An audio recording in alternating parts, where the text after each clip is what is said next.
पढ़ने वाले हैं। आज का टॉपिक बहुत ही महत्वपूर्ण है। ये सभी लैंग्वेज के पैडोलॉजी में एक क्वेश्चन आएगा और आता भी है और आपने देखा भी होगा। जैसे कि अध्ययन आवश्यकता वाले बच्चे, जिसमें डिसलेक्सिया, डिसग्राफिया और डिसकैलकुलिया है, वो यही चैप्टर है। पिछड़ा बालक, विकलांग बालक और अधिगम में अशक्त वाला बालक, ये है। इनकी पहचान हमें करना है और इसके ऊपर क्या हमें सॉल्यूशन करना है, वो आज हमें देखना है। तो इस तरह के बच्चे हमारे स्कूल में रहते हैं। और हमने कल के चैप्टर में कौन सा बालक देखा था? पिछले चैप्टर में हमने कौन सा बालक देखा था? वंचित बालक। Very nice, very nice. वंचित बालक। वंचित में कौन कौन आते हैं? वंचित यानी कौन कौन? 5 प्रकार बताए थे। ये वंचित इस तरह से हो सकते हैं। अनुसूचित जाति, जनजाति। बराबर। और वेरी नाइस। और दो ही है, 5 बताए थे मैंने, 5।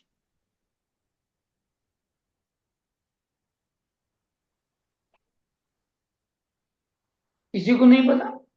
वंचित में बताया था हमने।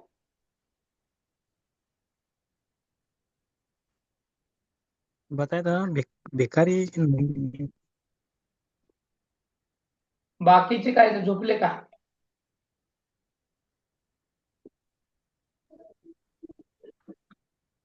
अजून कुठले प्रकार सांगितले होते मी? आर्थिक दृष्ट्या हा बरोबर, आर्थिक दृष्ट्या, हा एकदम बरोबर। आर्थिक दृष्ट्या अजून? कमी अयोग्यता, हा अधिगम हा, अयोग्यता, अधिगम योग्यता, बरोबर। अजून? बराबर आहे, एकच राहिलं तर सामाजिक दृष्टीचे भी था, बराबर क्या? मनोवैज्ञानिक, हाँ, सामाजिक, मनोवैज्ञानिक, आर्थिक और अनुसूचित जाति और जनजाति, इन दृष्टि से जो वंचित बालक है, जो शिक्षा से पीछे या सभी सुविधाओं से जो पीछे है, उसको हम क्या कहते हैं? वंचित कहते हैं। तो आज हमें देखना है पिछड़ा बालक। और वंचित में पिछड़ा बालक भी आता है।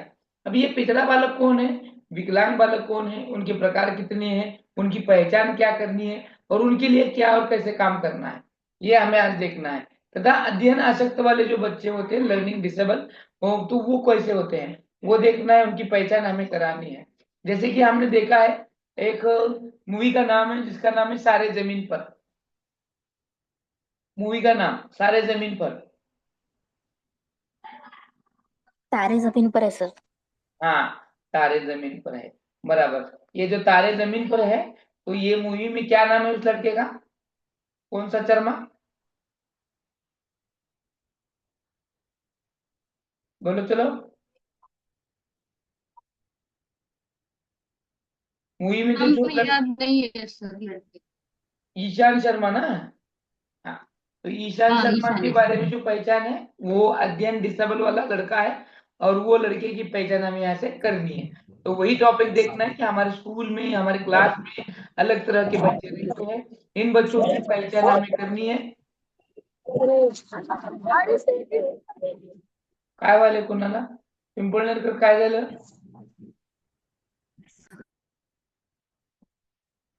ओके, तो चलो हम शुरू करेंगे, मेन हमारे टॉपिक में जाएंगे। Hello sir. हेलो हाँ sir. Hello, good evening sir. जरा मी दवाखान्यातून घरी जाते, एक 5च मिनिटात पोहोचते बरं का सर. हाँ, हॅलो. बर बर, ठीक है, ठीक। Okay, thank you sir, thank you. Okay. तर नहीं, तो हम क्या देख रहे हैं? पिछड़ा, विकलांग तथा अधिगम अशक्तता वाले बालक। अब ये बच्चे हमारे क्लास में होते हैं इस तरह के। और इस तरह बच्चों की हमें क्या करनी है? पहचान करनी है। अब ये पिछड़ा बालक किसको कहेंगे हम? पिछड़ा बालक का मतलब क्या है? कि जो बच्चा होता है, वो समान उम्र के बालकों से कम उम्र के बालकों के समान शैक्षणिक योग्यता रखते हैं। यानी क्या है कि जो अपनी समान उम्र के जो बालक होते हैं, यानी देखो अभी छठी कक्षा, पहली कक्षा का बच्चा है, उनकी 6 साल उम्र पूरी होती है। तो ये 6 साल के जो बच्चे होते हैं, उनके समान ये योग्यता नहीं रखता बच्चा। यानी उससे कम उम्र के बालों की रखता है। पहली के बच्चों को क्या आना चाहिए? उसको अक्षरों की पहचान आनी चाहिए, अंकों की पहचान आना जरूरी है। तो ये भी अगर वो नहीं कर रहा है, तो मानो वो लर्निंग में क्या है? पिछड़ा है। या फिर 10वीं का बच्चा है, 10वीं क्लास के बच्चे को जो आना है वो नहीं आ रहा है, उसको 8वीं क्लास तक ही आ रहा है, फिर 9वीं क्लास का ही आ रहा है, 10वीं का आ ही नहीं रहा, तो वो क्या है, पिछड़ा बालक है। क्या है वो? पिछड़ा बालक। ये पिछड़े जो बालक होते हैं, ये बालक मंद गति से पढ़ते हैं, इनको हम स्लो लर्नर बोलते हैं। क्या बोलते हैं इसको हम? Slow learner. और इनकी जो पढ़ने की जो क्षमता है, जिसको हम सीखना बोलते हैं, वो लर्निंग बहुत ही स्लो रहती है। और ये अपनी एकाग्रता जिसको हम बोलते हैं, वो एक ही समय पर एक ही जगह पे ज्यादा देर नहीं रख पाते। मानो हम पढ़ा रहे हैं, तो वो पढ़ाने वक्त हमारे पर वो ध्यान नहीं देता ज्यादा, वो फिर वो खिड़की की बाहर देखेगा, बाजू के बच्चों को देखेगा, या फिर उसकी छेड़छाड़ करेगा, क्लास में दंगा करेगा, ऐसा काम करता रहेगा, क्योंकि उसकी जो एकाग्रता है, अटेंशन जो है, वो अटेंशन वो बरकरार नहीं कर पाता। और पिछड़ापन का महत्व कारण यही है वो।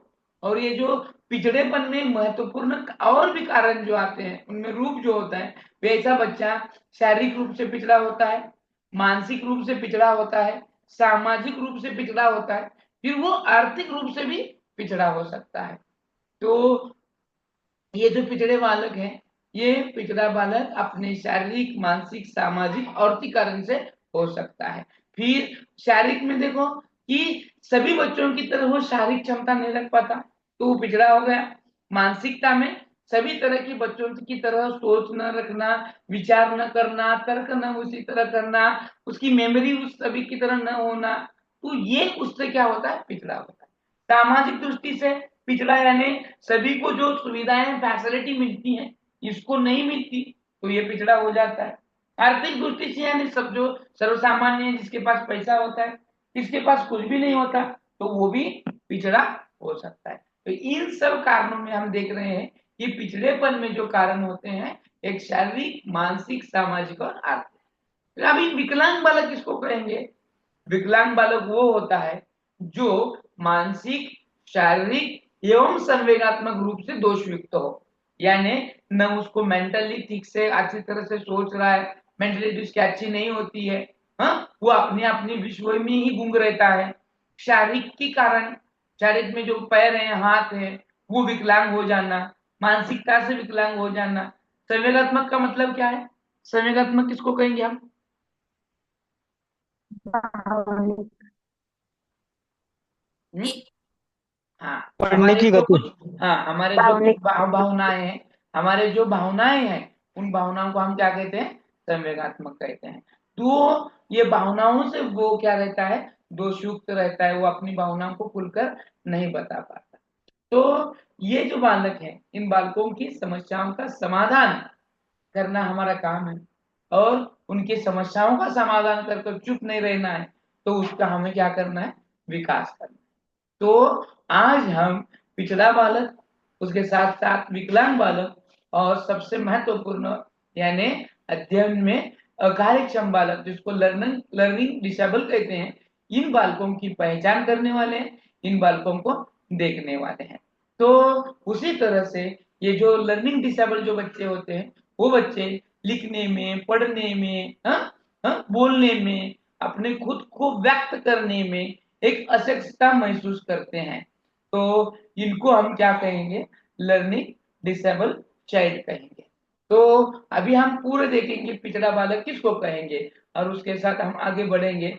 हाँ, तो ये देखते हुए, ये जो पिछड़ा बालक होता है, ये पिछड़ा बालक जो होता है किसको कहना है, इसकी मुख्य क्या कारण है, या फिर उसकी व्याख्या क्या है, इसको हम थोड़ा देखने वाले।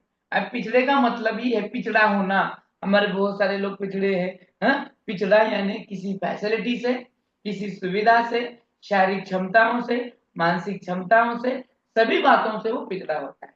और हमारे स्कूल के हिसाब से अगर हम देखेंगे, तो मान लो एक क्या बोलेंगे हम, 10वीं का बच्चा है। 10वीं का यानी कितनी साल उम्र होती है उसकी?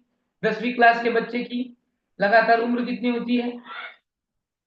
16 उम्र होती है, बराबर। अब ये 16 साल के बच्चे को जो कुछ आना है, अगर वो नहीं आता है, और उसको फिर 8 क्या बोलते हैं उसको, 14 साल के या फिर 12 साल तक ही आ रहा है, तो वो बच्चा इन सब से पिछड़ा है, तो वो जो पिछड़ा होता है वो होता है शैक्षणिक दृष्टि से पिछड़ा वाला।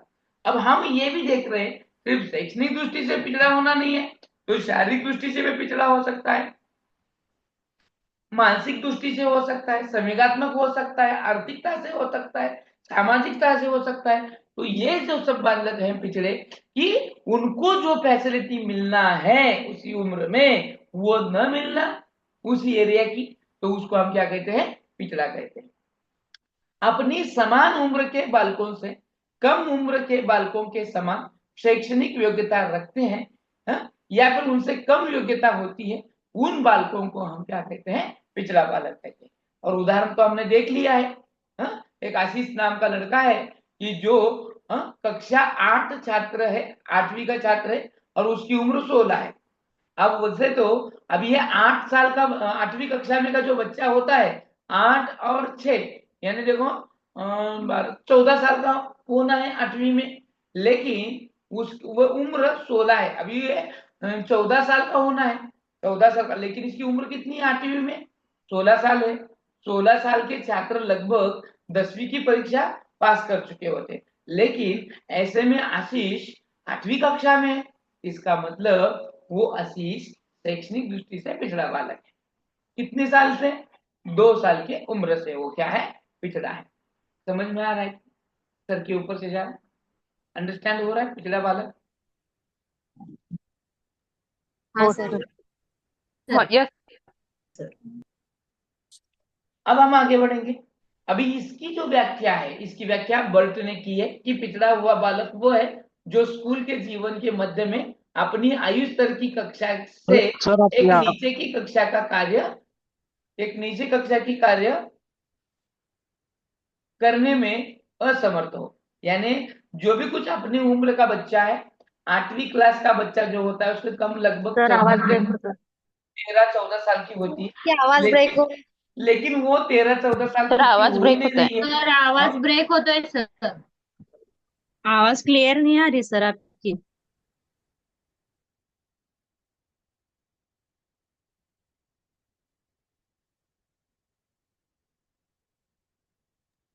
पूर्णच आवाज गेला ना? हो हो पूर्णच आवाज गेला आहे आणि ब्रेक बी होतोय आवाज सरांचा. हो, असं खरखर असं येत होतं, क्लिअरच नव्हतं. आता येतोय, हो सर हो सर येते. आता हो येतोय सर ना? येतं. हाँ। तो हो. ये जो बर्ड महाशय क्या कह रहे थे कि पिछड़ा हुआ बालक वो है जो स्कूल के जीवन के मध्य में अपनी आयु स्तर की कक्षा से एक नीचे की कक्षा का कार्य करने में असमर्थ हो। अब मुझे बताओ, 6ठी क्लास का जो बच्चा होता है उसकी उम्र कितनी होती है, 6ठी क्लास? हाँ, 11 सर. 11 साल के सर। 11 साल 6 12 12 साल 12 किंवा 11 बराबर, 12 किंवा 11 होगी, क्योंकि वो 6 साल पूरे होने के बाद ही वो क्या करता है, पहली में प्रवेश लेता है और उसको 6ठी क्लास में, यानी 6 + 6 = 12, बराबर, 6ठी क्लास। लेकिन ये 12 साल का लड़का चौथी में है, चौथी में है, तो ये पिछड़ा है कि नहीं है? हाँ है सर. हाँ, तो उसके उम्र के हिसाब से वो कौन सी क्लास में होना था? 6ठी क्लास में. हाँ, लेकिन कौन से क्लास में बैठ रहा है वो? चौथी क्लास में. हाँ, तो वो क्या है, चौथी में पिछड़ा हुआ बालक है। तो ऐसे जो बालक होते हैं उनको हम क्या कहेंगे, पिछड़ा हुआ बालक कहेंगे। इसका पिछड़ा हुआ। मतलब आप सभी को पिछड़े की व्याख्या समझ में आ चुकी है।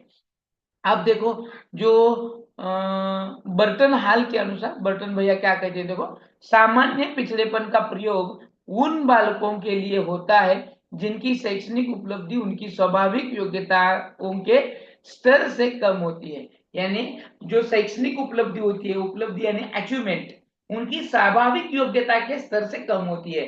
स्वाभाविक योग्यता जो है उससे कम होना, पहली का बच्चा है, पहली का कुछ भी नहीं आ रहा है, तो वो बच्चा पिछड़ा है।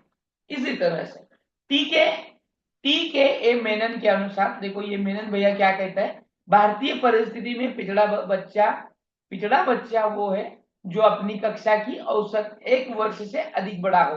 हाँ, अपनी कक्षा में है उससे बड़ा है। मानो वो 8वीं में है, लेकिन 8वीं की उम्र क्या होनी है? 14 साल होनी है, बराबर। तो उससे 14 साल होनी है, लेकिन 8वीं में तो है, लेकिन उससे बड़ी है, यानी 16 साल का है, 17 साल का है, तो वो बच्चा क्या है? पिछड़ा हुआ बालक है। सोनल क्या कहते हैं देखो, कि पिछड़ा हुआ बालक वो है जो अपनी आयु के अन्य बालकों की तुलना में अत्यधिक शैक्षणिक दुर्बलता का परिचय देता है। यानी सबका कहना यही है कि उम्र से हिसाब से वो नहीं पढ़ रहा है। हाँ, सर्वसामान्यपने हम क्या देखते हैं कि अगर पहली कक्षा में बच्चा इंटर होता है तो उसके 6 साल कंप्लीट होते हैं, यानी हम उसके 6 साल कंप्लीट होने के बाद ही उसको पहली कक्षा में एडमिशन देते हैं। अगर वो बच्चा दूसरी में होगा तो ये 6 और 1 प्लस कितना हो जाएगा? 7 साल का हो जाएगा, बराबर। तीसरी में है तो कितने साल का होगा?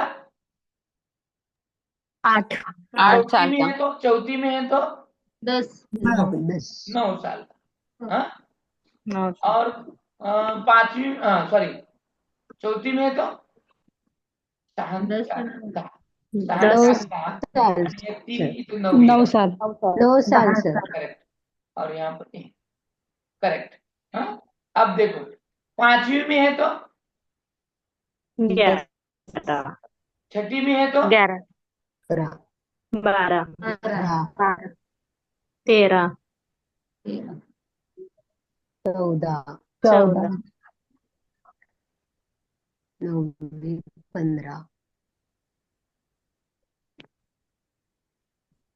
10वीं में 10वीं 16 अगर 16 ये बच्चा दी गई अपनी वर्ग सीमाओं से कम में है उम्र का, तो वो बच्चा क्या है?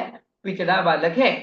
समझ पिछड़ा में आया? एकदम व्यवस्थित यस तरीका मैंने इसकी व्याख्याओं को बताया है। पिछड़े बालकों की विशेषताएं। अब ये पिछड़ा जो बालक होता है उसकी क्या विशेषता है? हाँ, उसकी सबसे बड़ी विशेषता क्या होती है कि ये आप इस तरह के जो बालक होते हैं, ये बालक पिछड़े हुए बालक जो होते हैं वो मंद गति से सीखते हैं। कैसे गति से सीखते हैं? मंद गति से, यानी वो क्या होते हैं? स्लो लर्नर होते हैं, बराबर। हाँ, पिछड़ा हुआ बालक स्लो है, इसीलिए तो वो आगे नहीं जा पा रहा है, उसी क्लास में बार बार बैठ रहा है, या फिर उसको वो पढ़ाई नहीं आ रही। सामान्य बालक के साथ कार्य करने में पिछड़ा बालक असुविधा महसूस करता है। वो सर्व सामान्य बालक के साथ पढ़ ही नहीं सकता, क्योंकि उसको समझ में नहीं आ रहा है आप क्या पढ़ा रहे हैं, अंडरस्टैंड ही नहीं हो रहा है। अब बार बार पढ़ाने के बावजूद भी वो ए ही कर रहा है, कुछ समझ में आएगा तो ना ही बोल रहा है, तो हमें गुस्सा आएगा कि नहीं आएगा? आएगा कि नहीं आएगा? आएगा। आएगा हाँ, लेकिन हमें गुस्सा करना नहीं है, क्योंकि उसकी पहचान ही है, तो हम समझ सकते हैं कि ये स्लो लर्नर है। ये क्या है? स्लो लर्नर है, क्योंकि ये विशेषता है उसकी। तो स्लो लर्नर को हम कैसे पहचानेंगे? तो ये मंद गति से सीखते हैं, स्लो लर्नर है। और साथ में जो सामान्य बच्चे हैं उनके साथ ये पढ़ नहीं सकते, ये असुविधा उसके साथ महसूस करते हैं। साथ ही साथ ये जो बच्चे होते हैं अपनी आयु वर्ग के बालकों की तुलना में इनकी शैक्षणिक जो उपलब्धि होती है वो कम होती है। हाँ? और ये शैक्षणिक क्षेत्र में ये बालक काफी पिछड़े होते हैं, इनको पढ़ना लिखना नहीं आता और समझ में भी नहीं आता। इन बालकों का आईक्यू 75 से 90 के बीच होता है। इनका आईक्यू कितना होता है? 75 से 90 के बीच में होता है। ऐसे बालकों के लिए विशेष कक्षाओं की व्यवस्था करनी होती है। पिछड़े बालकों के लिए कैसी करनी है व्यवस्था? पिछड़े बालक के लिए विशेष कक्षा। Correct, very nice. विशेष कक्षा यानी विशेष कक्षा हो या विशेष स्कूल हो, वेगळं वेगळं तास ठेवायचं त्यांच्यासाठी उनके लिए अलग से एक कक्षा बनानी होती है सर। अलग कक्षा मतलब क्या बता सकते हैं मेरे को? जो अ- अलग कक्षा में जो हमारे कक्षा में होते हैं, बगट जो विद्यार्थी का आईक्यू थोड़ा सा ज्यादा होता है, इन बच्चों का आईक्यू कम होने की वजह से इनके जो लेवल के स्टूडेंट्स है वो एक कक्षा में होते हैं। विशेष स्कूल मुझे बता सकते क्या? विशेष स्कूल, विशेष क्लास आप बता सकते हैं क्या? नाम है का दूसरे? विशेष क्लास मतलब सर अभी क्लास जब समाप्त होती है, टाइम खत्म होता है स्कूल का, तो लास्ट पीरियड में अलग जो कम ये जो पिछड़े बालक है ना उनको एक पीरियड रखा जाता है उनके लिए। ठीक, अब ये ठीक है आप जो बता रहे हैं। अभी यहाँ पर क्या होता है, जो 75 से 90 का बीच का जिसका आईक्यू है, ये सामान्य बच्चा नहीं होता। इसका मतलब ये बच्चा मंद वाला है। बराबर, हमने देखा है ना टाइप ऑफ इंटेलिजेंस में, हाँ देखा है कि नहीं, मंद वाला होता है, हाँ एकदम मंद बुद्धि का होता है, जड़ बुद्धि मंद बुद्धि, हमने देखा है कि नहीं आईक्यू में। हाँ, तो इसका मंद का हाँ मतलब देखो, विशेष का मतलब क्या होता है, special education, special. Special child यानी जो अंध बहिरे मुके, जो ऐसे अपाहिज बच्चे हैं, इनकी स्पेशल स्कूल होती है। स्पेशल स्कूल यानी उसी तरह का टीचर उसको पढ़ाता है, उसी तरह का, यानी मंद नहीं, अपने जैसा नॉर्मल होता है, लेकिन वो टीचर ने अपना जो बीएड है वो स्पेशल एजुकेशन से किया होता है। इसका मतलब वो टीचर ऐसे बच्चों को पढ़ाने का ट्रेनिंग ले चुका होता है, यानी उसको पता होता है कि ऐसे बच्चों को कैसे पढ़ाना है। तो उसको कहेंगे विशेष कक्षा या फिर विशेष स्कूल। जो हमारे आसपास में, हमारे सोलापुर में बहुत सारे ऐसे स्कूल हैं जो स्पेशल स्कूल कहलाते हैं, जिसको स्पेशल स्कूल कहा जाता है। और इनका पीरियड भी अलग रहता है, इनका स्कूल में बच्चों का टाइमिंग, इनका सब कुछ अलग रहता है, क्योंकि इनको उनकी एडजस्ट से पढ़ाना पड़ता है, इन बच्चों को उनकी लर्निंग से पढ़ाना पड़ता है। ऐसे बच्चों को चलना फिरने में थोड़ी दिक्कत आती है, अंडरस्टैंडिंग करने में थोड़ी दिक्कत आती है, तो इनको स्पेशल निगरानी में रखकर स्पेशल स्कूल के जरिए इनको ऐसी शिक्षा दी जाती है, उसको कहते हैं स्पेशल स्कूल या फिर स्पेशल कक्षा, जो हमारे बच्चों के साथ नहीं दी जा सकती। अभी ये बालक अधिक समय तक अपनी एकाग्रता को कायम नहीं रखते, ये डिस्टर्ब हो जाते हैं, बार बार इधर देखना उधर देखना, हाँ ऐसे कुछ ना कुछ हरकतें करते रहते हैं। हाँ? शिक्षा के क्षेत्र में इस दोष को प्रवाह विहीन कहा जाता है, जो प्रवाह से बाहर है कि जो बच्चा पढ़ नहीं सकता लिख नहीं सकता, ऐसी क्षेत्र में जो बच्चे आते हैं तो इसको प्रवाह विहीन क्षेत्र कहा जाता है। पिछड़ेपन और बुद्धि लब्धि में संबंध होना आवश्यक नहीं है, यानी देखो जो पिछड़ापन है उसके लिए बुद्धि लब्धि में संबंध होना आवश्यक नहीं है, क्योंकि पिछड़े हुए बालकों के अर्थ को स्पष्ट करते हुए कहीं भी बुद्धि लब्धि का शब्द का प्रयोग नहीं होता, केवल शैक्षणिक लब्धि यानी ईक्यू का प्रयोग होता है। किसका होता है, ईक्यू, यानी उसका ईक्यू थोड़ा कम होने की वजह से ईक्यू। हाँ, अभी ये जो ईक्यू है ये एजुकेशनल यानी शैक्षणिक जो उपलब्धि है उसको कहा जाता है। अब ये पिछड़ापन जो होता है ये बुद्धि लब्धि का कोई स्तर निश्चित नहीं होता है जिसके आधार पर पिछड़े बालक का वर्गीकरण किया जा सके, लेकिन बहुत सारे किताबों में और बहुत सारे जगह पर इसका आईक्यू 75 से 90 बताया गया है, क्योंकि ये स्लो लर्नर है।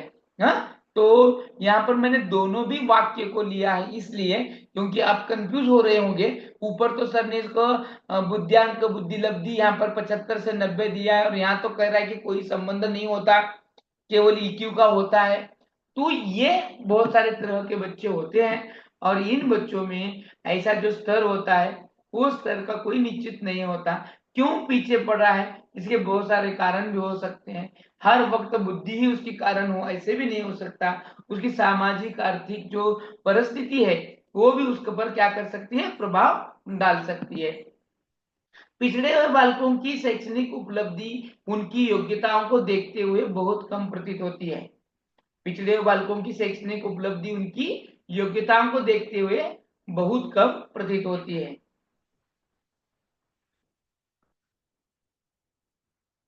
यानी अगर वो बच्चा शैक्षणिक उपलब्धि यानी अचीवमेंट है एजुकेशनल, पहली कक्षा का बच्चा है तो पहली की सभी योग्यता वो नहीं रखता, उससे कम रखता है।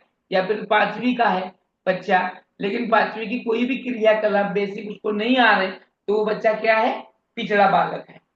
ये बालक शैक्षणिक, अब देखो कुछ बच्चे 8वीं कक्षा में है, 8वीं कक्षा में है लेकिन उनको पढ़ना ही नहीं आ रहा, मैथमेटिक्स नहीं आता है, पढ़ना नहीं आ रहा है, ठीक से वो मराठी नहीं पढ़ पाते, हिंदी नहीं पढ़ पाते, अंग्रेजी तो दूर की बात। तो ऐसे बच्चे पिछड़े हैं कि क्या है,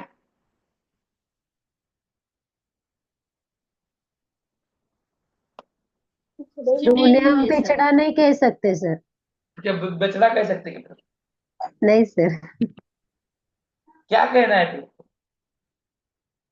सर उनका ऐसा कह सकते हैं कि उनका बुद्धिआंक थोड़ा कम है, समझने की क्षमता थोड़ी सी कम है। फिर उसका मतलब क्या है? उसका मतलब ही पिछड़ा है। पिछड़ा बालक नहीं होता है सर, पिछड़ा हाँ, उसका पिछड़ा मतलब ही पिछड़ा बालक पिछड़ा बालक। है। लगता है अभी आप अभी आने की वजह से आपको उसकी व्याख्या नहीं समझ में आई। तो ऐसा 8वीं का ओके। जो बच्चा है, 8वीं क्लास के बच्चे को बहुत कुछ आना है। उसको पढ़ना आ सकता है, लिखना आ सकता है। तो वो लिख नहीं रहा है, पढ़ नहीं रहा है। तो हर बार वो पिछड़ा बालक अपनी बुद्धि की योग्यता से ही नहीं हो सकता पिछड़ा। तो इसके पीछे बहुत सारे कारण हो सकते हैं। बच्चा मेंटली अच्छा है फिर भी नहीं आ रहा, इसका मतलब उसका एजुकेशनल बैकग्राउंड, सामाजिक, आर्थिक, भावनिक कुछ सपोर्ट, इन वजह से भी वो पिछड़ा हो सकता है। लेकिन ऐसे बालकों को हम पिछड़ा ही बालक कहेंगे। लेकिन पिछड़े की जो बालकों की जो कारण है वो हर बार बुद्धि अंक ही होता है, ऐसे नहीं है। बराबर। यहाँ जो अभी कहा है ना, ये जो लाइन है, इसकी लाइन की मैंने यहाँ पर स्पष्टीकरण दिया है कि पिछड़ा और बुद्धि लब्धि में संबंध होना आवश्यक नहीं है। क्योंकि अभी बहुत सारे जो बच्चे स्कूल हैं, जैसे कि सरकारी स्कूल बोलते हैं ना हम उसको, उन सरकारी स्कूलों के बच्चों को 8वीं कक्षा है, 9वीं कक्षा है, इन लोगों को पढ़ना नहीं आता, मराठी ठीक से नहीं पढ़ पाते हैं, हाँ, मैथमेटिक्स की जो मूलभूत क्रियाएं वो नहीं कर पाते, हाँ, 8वीं को है। लेकिन उन 8वीं के लेवल के बच्चे जो अगर संस्था के पढ़ रहे देख रहे हैं हम, कॉन्वेंट के वगैरह बच्चे, तो इनसे आगे होते हैं। तो सर्वसामान्य बच्चों से ये क्या है, पीछे है। फिर ये एजुकेशनल जो उनकी अचीवमेंट है उससे वो क्या है, कम है, इसीलिए वो क्या है, पिछड़े बालक हैं। समझ में आया? अब ये जो जी सर। शैक्षणिक बालक है, ये पिछड़ा हुए बालकों की शैक्षणिक उपलब्धि उनकी योग्यताओं को देखते हुए बहुत कम प्रतीत होती है। उनकी एजुकेशनल अचीवमेंट को अगर हम देखेंगे तो उसके हिसाब से ये बुद्धि, बच्चों की बुद्धि क्या होती है, थोड़ी कम होती है। ये जो बालक होते हैं, ये एकेडमिक हो या फिर सोशल हो, जो भी कुछ क्रियाकलाप है, जो भी कुछ एक्टिविटी है, इन एक्टिविटी में भाग लेने के लिए बच्चे असमर्थ समझते हैं खुद को, हाँ, या फिर वो अपने को समर्थ नहीं मानते। समर्थ मानना और असमर्थ समझना, इसका मतलब एक ही है कि ये खुद को उतना कैपेबल नहीं समझते, इसीलिए वो सोशल एक्टिविटीज या फिर अदर जो क्रिया है हमारी एकेडमिक में की, जो भी स्कूल की, उन एक्टिविटीज में ये बच्चे हिस्सा नहीं ले पाते। किसी भी समस्या पर सूक्ष्म रूप से विचार नहीं कर सकते, सूक्ष्म रूप से यानी गहरी सोच नहीं रख सकते, और उस समस्या में ये बच्चे उलझ कर ही रहते हैं। समस्या को सुझाव करना है तो ये बच्चे सुझाव नहीं करते, तो उसी समस्या में ये बच्चे क्या होते हैं, उलझे हुए होते हैं। तो इसीलिए इन बालकों को क्या कहते हैं हम, पिछड़े बालक। तो पिछड़ेपन के बहुत सारे कारण हो सकते हैं। पहला कारण है शारीरिक कारण। तो शारीरिक में ऐसा क्या हो सकता है, तो हमारे जो जितने भी ज्ञानेंद्रिय हैं उन ज्ञानेंद्रियों में दोष होना, जैसे कि बोलने में दोष होना, दिखने में दोष होना, हाँ, जो हमारी ग्रंथियां हैं उन ग्रंथियों का दोषपूर्ण कार्य होना हो, ठीक से काम नहीं कर रहे हैं, या फिर मस्तिष्क पर चोट मिलने की वजह से, या फिर कमजोर स्वास्थ्य होने की वजह से ये बच्चे शारीरिक पिछड़े होते हैं, शारीरिक अस्वस्थता महसूस करते हैं। मानसिक कारण, तो मानसिक कारण ये है कि बुद्धि की कमी और अभिरुचि की कमी हो जाती है। बुद्धि कम होने की वजह से अभिरुचि नहीं रहती, और अभिरुचि नहीं रहने से ये बच्चे काम नहीं करते हैं। तो मेंटेलिटी की वजह से ये बच्चे पिछड़े हो सकते हैं। तो इसके बारे में बर्ट कहता है कि कम बुद्धि ही पिछड़ेपन का एकमात्र कारण हो सकती है। समझ में आया? यहाँ पर मैंने पहले ही एक लाइन बताई थी आपको कि जो पिछड़ा बालक है, देखो यहाँ पर बताया था, क्या बताया था यहाँ पर, बालकों की आईक्यू जो होती है वो 75 से 90 के बीच होती है। और यहाँ पर दूसरा वाक्य ये था कि पिछड़ेपन और बुद्धि लब्धि में संबंध होना आवश्यक नहीं है, हाँ, केवल शैक्षणिक उपलब्धि यानी ईक्यू को प्रयोग किया जाता है। ये जो हमने देखा था, इसके बारे में बहुत सारे शास्त्रज्ञों में भेद है, और उन्होंने इस तरह से बर्ट क्या कहता है कि ऐसी व्याख्या करते हुए बर्ट क्या कहता है कि कम बुद्धि ही पिछड़ेपन का एकमात्र कारण है। यूं ही बच्चा पिछड़ा नहीं रह सकता, तो उसका कारण भी मंद बुद्धि होना या फिर बुद्धि कम होना हो सकता है। वातावरण संबंधी कारण, अगर बच्चे को पढ़ने लिखने में ज्यादा ध्यान न देने में अगर उसी तरह का वातावरण या एटमोस्फियर सपोर्ट करता है, इन्वायरमेंट सपोर्ट करता है, तो बच्चा नहीं ये करेगा। जैसे कि 8वीं की मैंने कहा ना, 8वीं के बच्चों को पढ़ना लिखना नहीं आता, लेकिन उसका बुद्धिआंक भी मानो अच्छा है, फिर भी वो पिछड़ा है। तो इसका मतलब ये हो सकता है कि वहां का वातावरण अच्छा भी न हो, वहां के लोगों को शिक्षा का महत्व नहीं पता होता होगा, या फिर वहां के लोग खेती में या फिर इतर व्यवसाय में रुचि रखते होंगे। तो ये बच्चा जब स्कूल से घर जाता है तो उसी में ही अपने काम बटाता है, या फिर उसको वक्त ही नहीं मिलता स्कूल का पढ़ाई करने का। तो इस वजह से वहां का एटमोस्फियर अच्छा नहीं रहने की वजह से बच्चा भी पिछड़ा हो सकता है। पारिवारिक वातावरण, पारिवारिक वातावरण का मतलब होता है कि हमारा जो परिवार है, हमारे परिवार में बार बार झगड़ा होना, हाँ, बार बार वो ध्यान न देना, परिवार किसी के कारण एक इधर वो एक ओर है, एक दूसरी ओर है, हाँ, जिसको डिवाइड बोलते हैं हम, हाँ, या फिर डिवोर्स होना, तो पति पत्नी एक साथ न रहना, तो बच्चे के पर भी उसका असर हो सकता है। ये बहुत सारे कारण हैं जिससे बच्चा अपने शैक्षणिक कार्य में पिछड़ा हो सकता है। सिर्फ एक ही बुद्धि ही है ऐसे नहीं, तो सब जो कारण है, शारीरिक हो, मानसिक हो, वातावरण संबंधी हो, या फिर पारिवारिक वातावरण हो, इनकी वजह से बच्चा ठीक से उसको एटमोस्फेयर नहीं मिलने की वजह से वो पढ़ नहीं पा रहा है।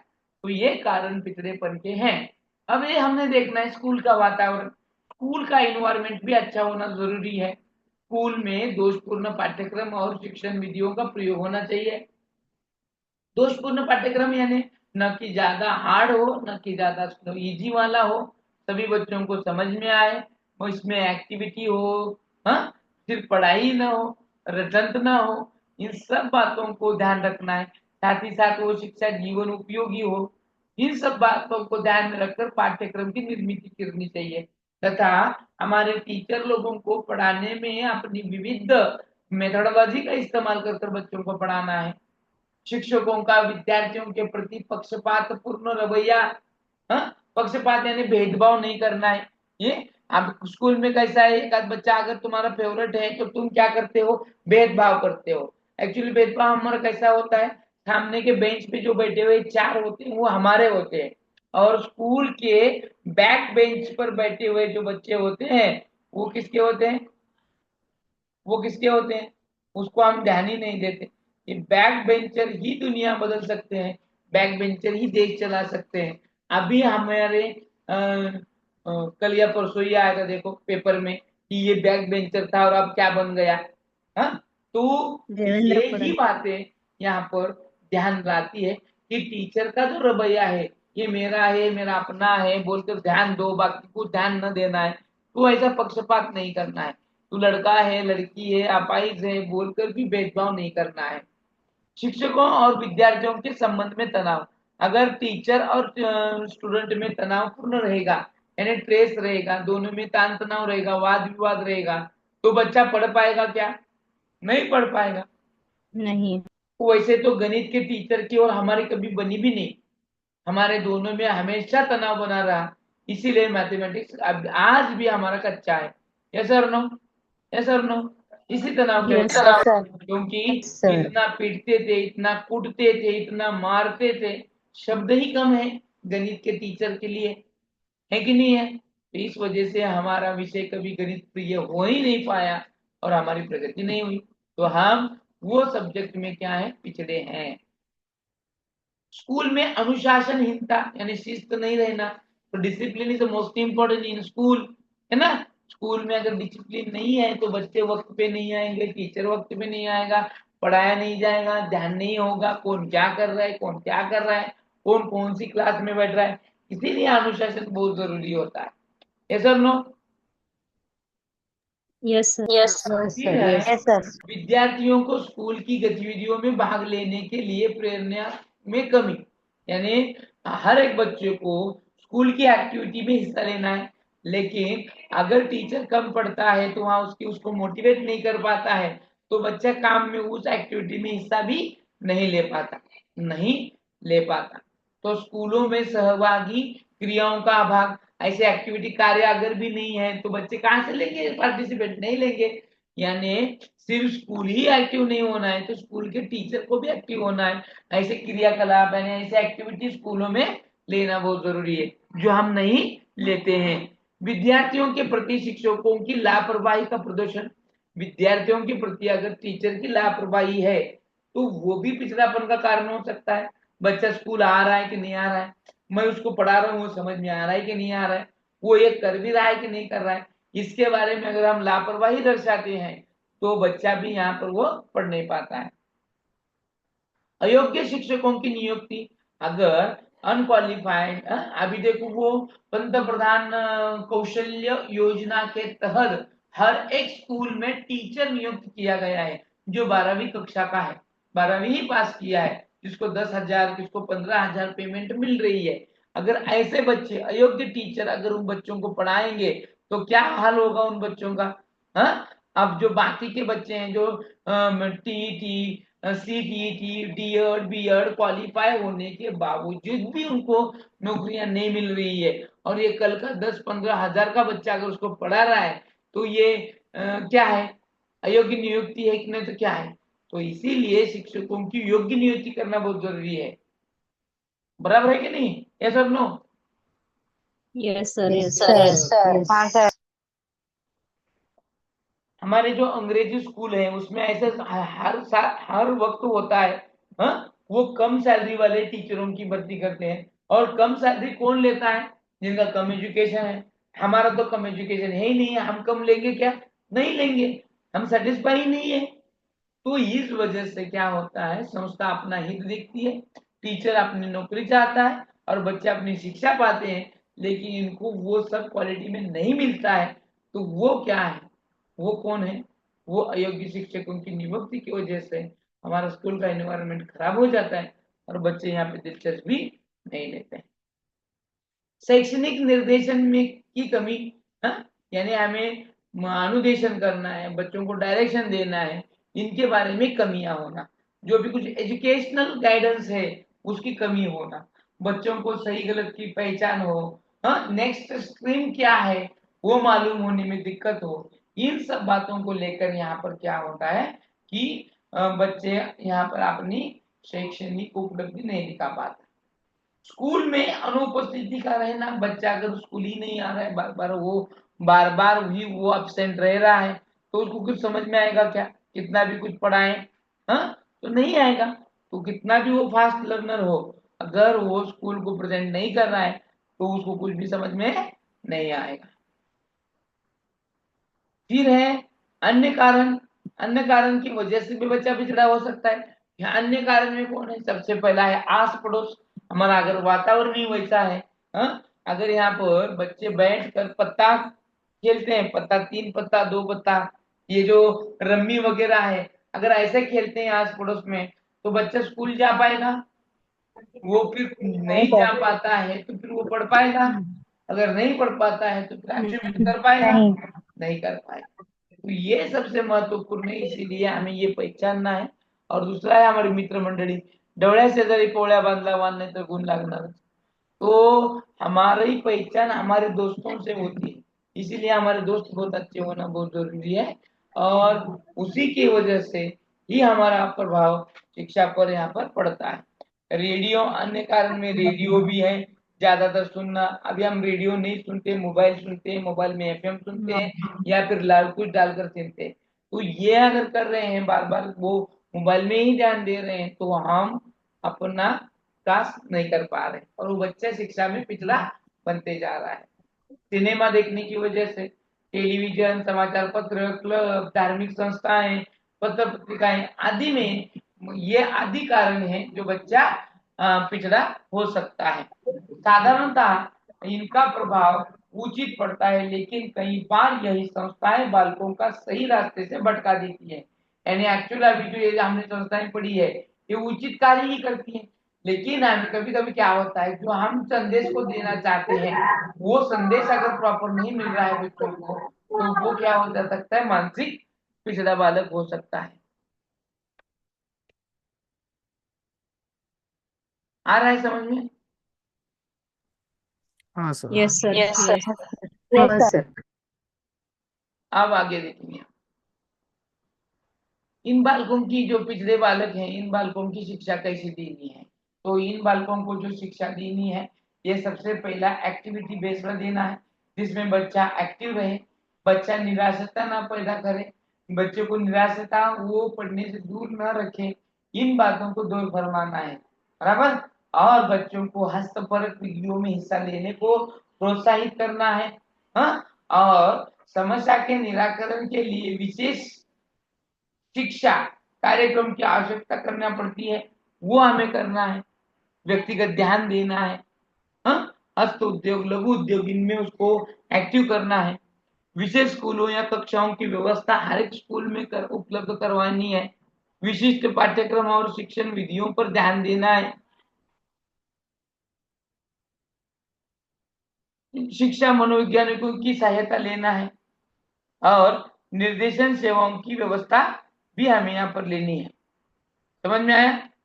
एक मिनट, हाँ सर। एक मिनट।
समझ में आया?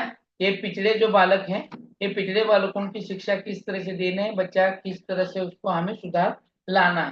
समझ में आया आपको? Yes sir, yes. हाँ। यस अभी हमें सर। देखना है विकलांग यानी जो शारीरिकता से विकलांग है, अपन वो बच्चे होते हैं जिनकी शारीरिक हो, मानसिक हो या संवेदक दृष्टि से वो दोषपूर्ण होते हैं, जैसे कि हकला के बोलना, तुतला के बोलना, कुछ लर्निंग यानी पोलियोग्रस्त होना, हाथ पैर कटे होना, हाँ। ऐसे बच्चों को हम क्या कहते हैं? विकलांग बच्चे कहते हैं। जो बच्चा शारीरिक, मानसिक या संवेदनात्मक दृष्टि से दोषयुक्त होते हैं, उन बच्चों को हम विकलांग बालक कहते हैं। ऐसे ऐसे बालकों की अगर तुलना करेंगे हम सामान्य बालकों की दृष्टि से, तो वो बच्चे शारीरिक, मानसिक, संवेगात्मक या सामाजिक विकास में कमी या फिर दोषयुक्त होते हैं। तो ये जो बच्चे होते हैं, ये बच्चे अध्ययन में या फिर अधिगम में कठिनाई होती है, उनको कठिनाई महसूस करते हैं, और इनका इसका प्रभाव ऑटोमेटिकली उनके शैक्षणिक उपलब्धियों पर पड़ता है, हाँ? वो अपाहिज होने की वजह से, वो मेंटेलिटी ठीक नहीं होने की वजह से, उनकी भावनाओं पर कंट्रोल नहीं होने की वजह से, दृष्टि दोष हो या फिर वाचा दोष हो, ये जो विकलांग बालक है, इनकी योग्यता कम होने की वजह से, आम आदमियों के, आम बच्चों के, तो ये बच्चे हर एक क्षेत्र में कम महसूस करते हैं। अपने अधिगम में, लर्निंग में वो कठिनाई महसूस करते हैं, और ये कठिनाई महसूस करने की वजह से उनकी एजुकेशनल अचीवमेंट बहुत ही कम हो जाती है। तो ये होते हैं विकलांग बालक। अब विकलांग बालकों की व्याख्या भी क्रो और क्रोने की ऐसी कि वो क्या कहते हैं, ऐसे बालक जिसमें ऐसा शारीरिक दोष होता है जो किसी भी रूप में उसे साधारण क्रियाओं में भाग लेने से रोकता है या उसे सीमित रखता है, रखता है, ऐसे बालक को हम विकलांग बालक कहते हैं। यानी शारीरिक दोष होने की वजह से वो बच्चा सभी क्रियाओं में भाग नहीं ले सकता, उसको रोक कर रखता है, उसको अपनी सीमा दर्शाता है, तो ऐसे बालकों को हम विकलांग बालक कहेंगे। डीजी फोर्स भी क्या कहते हैं, देखो कि जब शारीरिक दोष के कारण उत्पन्न कठिनाइयों से बालक को सामाजिक स्वीकृति प्राप्त नहीं होती है, तब उसे उत्पन्न मनोवैज्ञानिक दोषों में भी वृद्धि होती है। तो ऐसे जो बालक होते हैं, ये शारीरिक दोष के कारण वो खुद को कठिनाई महसूस करते हैं सभी क्रियाकलाप करने में। हाँ, तो ये बालकों को हम सामाजिक स्वीकृति प्राप्त नहीं होती, यानी समाज इसको सर्वसाधारण बच्चा नहीं मानता। तो इसी वजह से उनमें जो भी कुछ मनोवैज्ञानिक दोष उपलब्ध होते हैं, अगर होते हैं तो वो क्या है, विकलांग बालक है। तो एडलर क्या कहता है, एक बालक जो शारीरिक दोषों से ग्रस्त है उसमें हीनता की भावना उत्पन्न हो जाती है। इस प्रकार की भावनाओं से बालक को थोड़ी सी संतुष्टि और प्रसन्नता मिलती है। वह इसकी क्षतिपूर्ति प्रतिष्ठा, श्रेष्ठता या प्रसिद्धि प्राप्त करके करना चाहता है। इन सब से उनको संतुष्टि प्राप्त होती है जो उसके शारीरिक दोषों के कारण है। एकंदरित हम इन सभी व्याख्याओं के ऊपर से ये कह सकते हैं, जो बच्चा सामान्य बच्चों की तरह योग्यता नहीं रखता शारीरिक, उनको हम अपाहिज कहेंगे। जैसे कि पैर से, दिमाग से, वाचा से, दृष्टि से, तो इन सभी बच्चे क्या हैं, ये सब विकलांग बालक हैं। अब विकलांग में भी प्रकार हैं। सबसे पहला विकलांग में प्रकार आता है वो है शारीरिक विकलांगता। कौन सा आता है, शारीरिक विकलांग। अब ये शारीरिक विकलांगता होते हैं, किसको कहेंगे कि शिक्षा की दृष्टि से शारीरिक रूप से विकलांग बालक वो है। अब शारीरिक विकलांग बालक कौन है, तो वो है जिनके शरीर का कोई अंग अथवा इंद्रिय इतना असामान्य होता है कि उसके कारण उन्हें शिक्षा प्राप्त करने एवं समायोजन करने में विशेष कठिनाइयां होती है। उदाहरण स्वरूप अगर हम देखेंगे तो दृष्टि बालक बालक होता है, श्रवण बाधित होता है, मुख होता है, मुख बाधित, या फिर हकलाने वाला बालक। ये सभी बालक शारीरिक रूप से विकलांग हुए बालक होते हैं।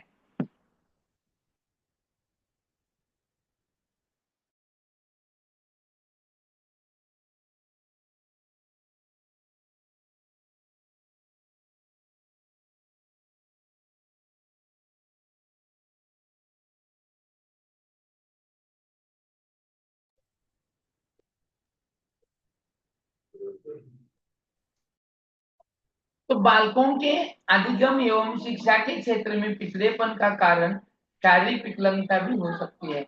बच्चा अगर शिक्षा के क्षेत्र में पिछड़ा है तो उसका कारण सबसे महत्वपूर्ण उसका शारीरिक विकलांगता है।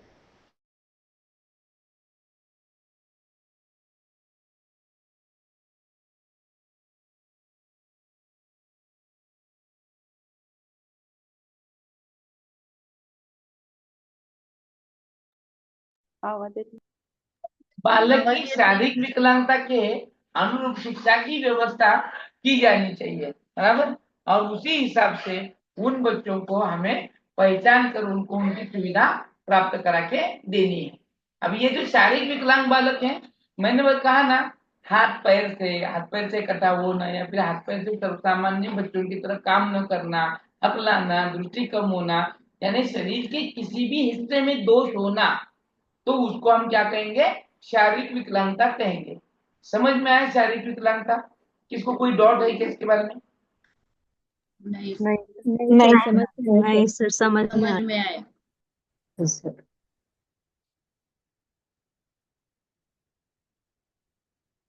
अब वो बच्चा है जो अंग संचालन में दोष युक्त छात्र है। अंग संचालन यानी खुद को चल नहीं सकता, हाँ, खुद के पैर पर ठहर नहीं सकता, ऐसा बच्चा जो दोष युक्त है, जो फाइन मोटर हो या ग्रॉस मोटर हो, उसकी अच्छी तरह से डेवलप नहीं हुई है, मोटर स्किल उसके अच्छे नहीं है, तो वो बच्चा यहाँ पर दोष युक्त बालक कहलाता है। खुद के पैर पर उसको ठहरने नहीं आता, उनके जो ज्वाइंट होते हैं, जितने भी कुछ हमारे शरीर में ज्वाइंट्स हैं, उन ज्वाइंट्स में कुछ ना कुछ दिक्कत आना, इस वजह से उसके शरीर पर कुछ प्रभाव होता है, उसको हम क्या कहेंगे, अंग संचालन में दोषयुक्त बालक। इससे संबंध क्या आता है, जो हमारे जो मसल्स होते हैं यानी मांसपेशियां जो होती हैं, हाँ, और शरीर के जोड़ यानी जितने भी कुछ ज्वाइंट्स हैं जो अंगों अथवा हाथ पैर को प्रभावित करते हैं, उनमें दोष होता है तो उन बच्चों को अंग संचालन में दोषयुक्त बाल छात्र कहा जाता है। यानी मोटर स्किल जितने भी हैं, मोटर स्किल को काम करने वाले, वो उससे ठीक नहीं हो रहे हैं तो बच्चा अंग संचालन में दोषयुक्त बालक है। तो इस प्रकार की विषमता वाले जो छात्र हैं, उन छात्र की शिक्षा की उन गतिविधियों में जिनमें शारीरिक क्रिया की आवश्यकता पड़ती है, सीखने में वो कठिनाई महसूस करते हैं, तो उनको हम अंग संचलन में दोषयुक्त छात्र करते हैं। और ये अंग संचलन में दोषयुक्त जो छात्र होते हैं, सामान्यतः इन छात्रों की गर्दन, हाथ, इन छात्रों की गर्दन, हाथ, उंगलियां, कमर, पैर आदि में इनका दोष होता है। ये इन प्रकार के शारीरिक विकारों से युक्त छात्र को सामान्यतः बैठने में, खड़े होने में, चलने में इनको कठिनाइयां महसूस होती है। इस प्रकार के छात्र अंग विकृति के कारण ही लिखने में कठिनाई अनुभव करते हैं, क्योंकि इनके मोटर स्किल में दिक्कत आती है। हमने देखा है 2 टाइप ऑफ मोटर स्किल। कौन कौन से हैं motor skill? Fine motor skill, gross motor. Fine का मोटर मतलब क्या है? फाइन का मतलब उंगलियां उंगलियां। तो ग्रॉस ये हाथ और पैर से। दौड़ना, भागना, हाथ पैर का यूज हाथ करते हैं। पैर। दौड़ना, भागना, पढ़ना, है कि नहीं? फिर जोर से पढ़ना, फिर धीरे धीरे पढ़ना, दबकन गिरना सर।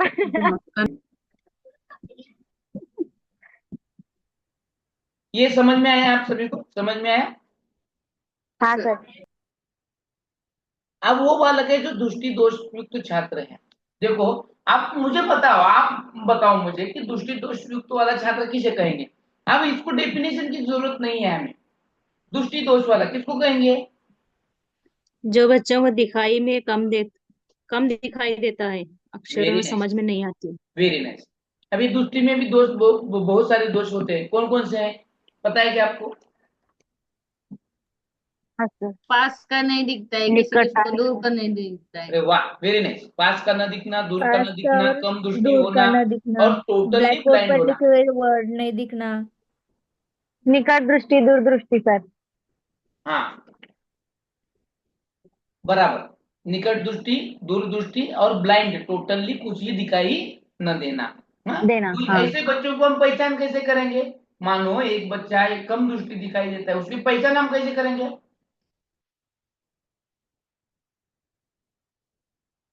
तुम्हारे क्लास में लिखने में, पढ़ने में उसे कठिनाई महसूस होगी सर। हाँ, लिखने में, पढ़ने में उसको क्या होगी? कठिनाई। में पढ़ते वक्त वो बच्चा कॉपी को, किताबों को अपने खूब नजदीक लेगा, अपनी आंखें बार बार मलने की कोशिश करेगा, बराबर कि नहीं? और पढ़ने में उसको समझ में नहीं आ रहा, नहीं दिख रहा, इसीलिए वो हकला के तुतला के या फिर वो पढ़ ही नहीं पाता, कोशिश ही नहीं करता। तो इससे हम पहचान सकते हैं कि ये बच्चा ये दोषयुक्त है, इसको ठीक से दिखाई नहीं दे रहा है। अगर टोटली ब्लाइंड बच्चा है वो, तो हम उसकी जो ब्रेल लिपि है, ये पुस्तकों की व्यवस्था हमारा करना जिम्मेदारी है। लेकिन ऐसे बच्चों को हम विशेष स्कूल में भेजेंगे, हमारे साथ थोड़ी पढ़ाएंगे उसको, बराबर है कि नहीं? हाँ सर। हाँ सर, उनके स्कूल अलग रहती है। ऐसे जो बच्चे हैं ना, राष्ट्रीय दृष्टि बाधित संस्थान देहरादून उत्तराखंड में है। ये 1 मार्क के लिए आने वाला क्वेश्चन है। ये पिछले भी आपके कौन से न कौन से पेपर में आया होगा, आपने जो 1.5 मार्क दिए उसमें राष्ट्रीय हाँ दृष्टि सर, ये बाधित प्रश्न था सर। था ना? हाँ, हाँ सर। ये क्वेश्चन बार बार पूछा जाता है, राष्ट्रीय दृष्टि बाधित संस्थान कहाँ पर है? तो राष्ट्रीय दृष्टि बाधित संस्थान देहरादून यानी उत्तराखंड में है। राज्य में पूछा जाता है, कभी कभी गांव में पूछा जाता है, जिला पूछा जाता है, तो वो हमें पता होना जरूरी। समझ में आया दृष्टि दोष युक्त वाला छात्र? जी सर, यस। अब दो श्रवण दोष यानी बहिरा। बोलो, अभी आप बताओ, आपके स्कूल में होता है ना, ये बच्चों की पहचान आप कैसे करेंगे? बहिरा है, सुनाई कम देता है, एक बार में सुनाई बोलने देना, से भी उनको फिर उसको समझ में सुनाई नहीं कम आएगा। देगा। बार बार भी बताए तो भी समझ में नहीं आया उनको। सर बार बार पूछेगा क्या बोल रहे हैं। हाँ, यानी वो करेगा काय म्हणलं सर हाँ तू हाँ नाही सर। सांगा की सर करेगा, हाँ सर। है कि नहीं? हाँ, तो इसका मतलब क्या है, वो क्या है बच्चा? श्रवण दोष युक्त वाला बच्चा है, श्रवण दोष उसमें है, बहिरा है। तो ये बच्चे में भी कम सुनाई देना, ऊंचा सुनाई देना मालूम है, बराबर। तो इन बच्चों को टोटली अगर उसको कुछ भी सुनाई नहीं देता तो बच्चा वो वाणी दोष में भी हो सकता है। यानी जो बच्चा टोटली सुन नहीं सकता वो बच्चा बोल भी नहीं सकता, इसलिए उसको मुका और बहिरा कहते हैं, बराबर क्या? हाँ तो बोला सर। आप एज अ टीचर बोल के हाँ क्या सर। करेंगे? मानो तुम्हारे क्लास में ऐसे बच्चे हैं तो क्या करेंगे एज अ टीचर बोल के? वो कानों की मशीन मिलती है ना सर, उनको पहले डॉक्टर से सलाह लेने के लिए कहेंगे। हाँ, फिर बाद में स्कूल आने के लिए कहेंगे सर। और पहले उनके माता पिता से मिलेंगे सर, उसके बारे में बताएंगे कि उसे ऐसा प्रॉब्लम है, तो हाँ, उन्हें डॉक्टर से कंसल्ट करने के लिए कहेंगे। Correct, very nice. हाँ, और इसके बाद भी अगर वो कुछ नहीं कर रहे हैं बच्चे के लिए तो फिर क्या करेंगे? प्रिंसिपल से बात कर वाह, इस वेरी नाइस। हाँ, और फिर हमारा प्रिंसिपल भी कुछ भी नहीं कर रहा तो विशेष स्कूल में उसको दाखिल करेंगे सर। तो हम उसकी मदद इशारे जैसे में भी हो थोड़ा सके, बोल सकते हम हैं ना सर उसको, हाँ, हमारे हाथों से इशारे जिस से। प्रकार से हो सके उस प्रकार से हम उसकी हेल्प करेंगे सर। हाँ, फिर हम क्या बनेंगे? कर्ण बनेंगे। मेरे कर्ण अर्जुन आएंगे, मेरे कर्ण अर्जुन आएंगे, वो उसमें का अर्जुन तुम्हें बनना है कि नहीं? लास्ट में बनेंगे सर, पहले हाँ, सारे प्रयास करेंगे फिर लास्ट में बनेंगे। लास्ट में ही बोल रहा हूँ ना, हाँ। आप शुरू में सुन रहे हैं इसीलिए वो लास्ट का समझ में नहीं आया।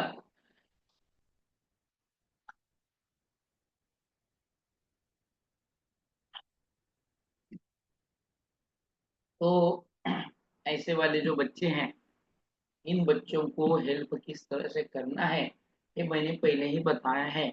और ये हेल्प के बारे में क्वेश्चन आता है और वो क्वेश्चन घुमा फिरा कर पेडोलॉजी पे पूछा जाता है, इसीलिए पहले से हमारे विचार तय होना बहुत जरूरी है। अगर हमारे विचार ठीक तरह से मजबूत है तो क्वेश्चन कितना भी और कैसा भी क्यों ना आए, कैसा भी क्यों ना पूछा जाए, तो हम वहां गलत हो ही नहीं सकते। बात समझ में आ रही है? तो ये श्रवण दोष वाले जो बच्चे हैं, यस। हाँ, इन श्रवण दोष वाले जो बच्चे हैं वो टोटली श्रवण दोष होने की वजह से उनमें वाणी दोष उत्पन्न होता है। वाणी दोष होना, ठीक से सुनाई नहीं देने की वजह से ठीक से बोल भी नहीं पा सकते, बराबर। तो हकला के बोलना, तुतला के बोलना, ये वाली उनकी समस्या उत्पन्न हो जाती है।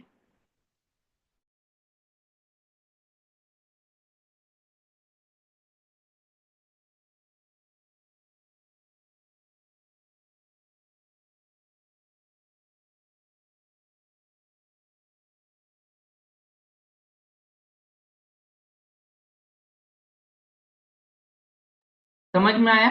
श्रवण दोष वाला बच्चा। Yes sir. अब है वाणी दोष वाला। वाणी दोष यानी हकला के चलना, लुक लुक के बोलना, तोतला बोलना, है ना? ये फिर आवाज में दम ज्यादा होना, किसका आवाज बहुत बड़ा होता है, किसका आवाज कम होता है, बच्चे स्पष्ट नहीं बोल सकते, उनका उच्चारण ठीक से नहीं आता, कोई बच्चा रुक रुक के बोलता है, मी छाड़े गेलो नहीं, तुल, ये जो ऐसे ई हकलाना होता है, तो वो दिमाग पर मारने के बाद फिर ठीक से आवाज आती है।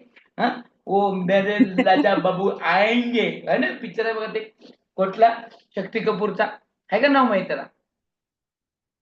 तो हाँ उसमें, है सर। हाँ, उसमें वाणी दोष हमें दिख कर आता है। तो वाणी में दोष होना यानी बच्चा ठीक से आवाज ना निकालना, फिर ये वाणी दोष होता है। एक तो जन्म से ही दिखाई देता है, या फिर जन्म से ही यानी पैदा होने के साथ ही वो दिखाई देता है। बच्चा जल्द न बोलना, बोलने न आना, फिर हकलाते बोलना, या फिर किसी में कठिनाई महसूस करना। कोई बच्चा 2.5-3 साल का होने के बावजूद भी वो बोल नहीं सकता, तो हम समझ सकते हैं कि बच्चे की वाणी में कुछ ना कुछ दोष है।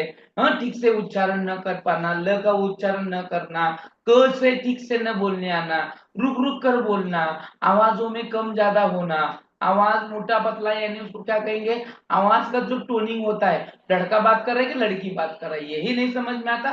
कभी कभी इतना बड़ा आवाज होता है कि पूछो मत। तो ये बच्चे क्या हो सकते हैं, अपने विचारों को ठीक से नहीं रख पाते, क्योंकि उनका आत्म जो क्या बोलते हैं हम, खुद पर का कॉन्फिडेंस होता है वो लूज हो जाता है। इसीलिए अपने को जो कुछ विचार है, ख्याल है, ये ठीक से नहीं रख पाते।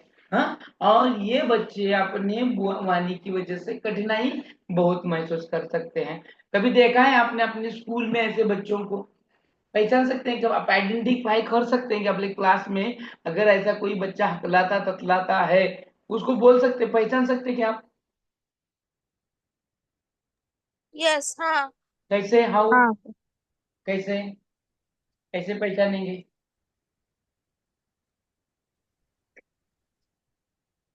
उसको पाठ उसको पढ़ाने के जब कुछ पाठ्य पुस्तक में कुछ तो पढ़ने के बाद या कविता पढ़ने के बाद जब हमसे वो बात करता है सवाल पूछने के बाद। हाँ, तो बच्चों के साथ हमें वार्तालाप करनी है, वेरी नाइस। जब हमसे वो वार्तालाप करेगा, हमसे करेगा, अपने और बच्चों से करेगा, कॉपियों को पढ़ेगा, तो पढ़ने के बाद उसको जो कुछ कठिनाइयां समझ में आ रही है, वो देखकर ही हम क्या कर सकते हैं, बच्चे को आइडेंटिफाई कर सकते हैं। वेरी नाइस, समझ में आया? अगला, अभी ये यस। शारीरिक रूप से विकलांग बालकों की समस्या क्या होती है। अभी हमने ये बच्चे देखे, हाँ, उनकी पहचान कराई, अब उनकी समस्या क्या है, ऐसे बच्चों को क्या समस्या आती है। हाँ, ऐसे बच्चों को क्या समस्या आती है, चलो बताओ आप मेरे को। अभी जो शारीरिक रूप से विकलांग बच्चे हैं, उनको क्या क्या समस्या आती है, आप बगैर देखे भी बोल सकते हैं। आपको पता है कि जो बच्चा अपाहिज है, हैंडीकैप्ड है, उसको क्या समस्या आती है, बताना है आपको। स्कूल आते समय सर उनको व्हील चेयर लगती है। वो स्कूल में हर वक्त नहीं ला सकते ना हम। स्कूल में बैठते और समय क्लासरूम नीचे में। बैठते समय, हाँ। हाँ, उनको अलग तरीके चेयर लगते हैं सर, ये समस्या आती है। जो सामान्य बच्चे कर सकते वो क्रियाकलाप वो अच्छे से नहीं कर सकते कोई।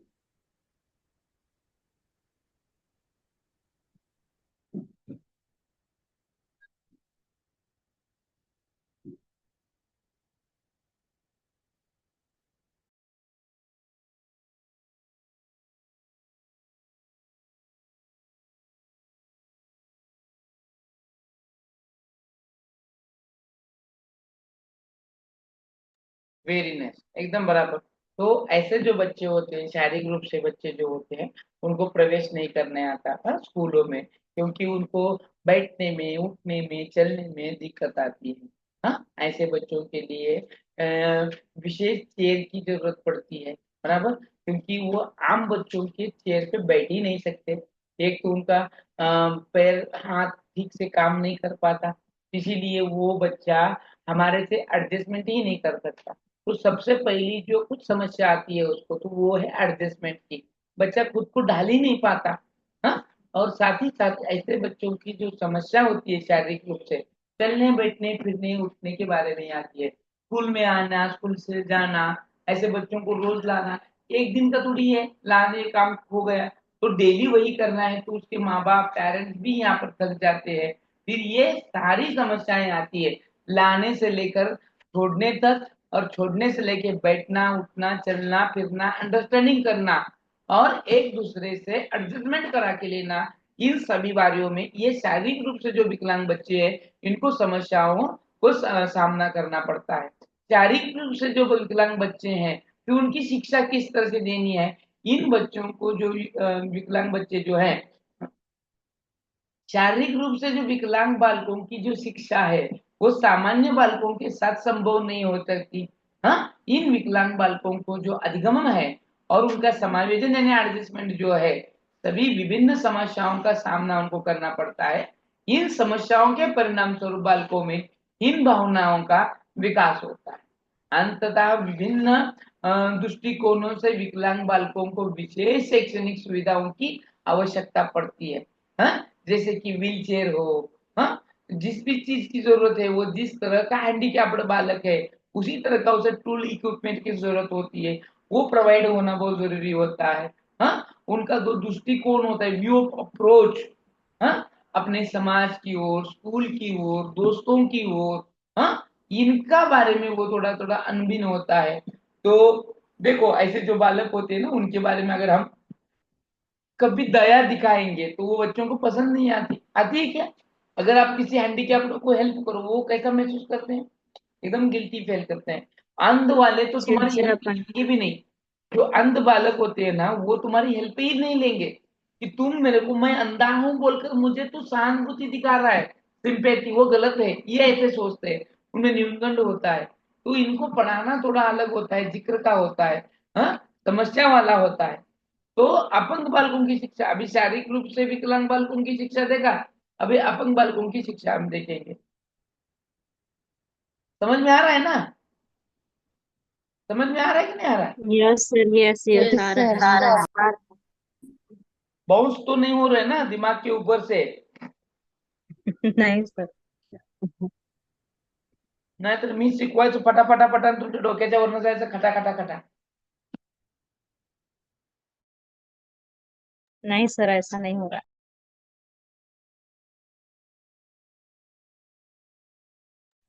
तो ये अपंग बालकों की जो शिक्षा है, अपंग बालकों का मानसिक स्तर सामान्य बालकों जैसा होता है मेंटली, हाँ, तो उनके में जो जो कुछ जिम्मेदारी होती है, जो कुछ एहसास होता है, तो उनके साथ ही शिक्षा ग्रहण करने और मानसिक विकास के अवसर को प्रदान करना चाहिए।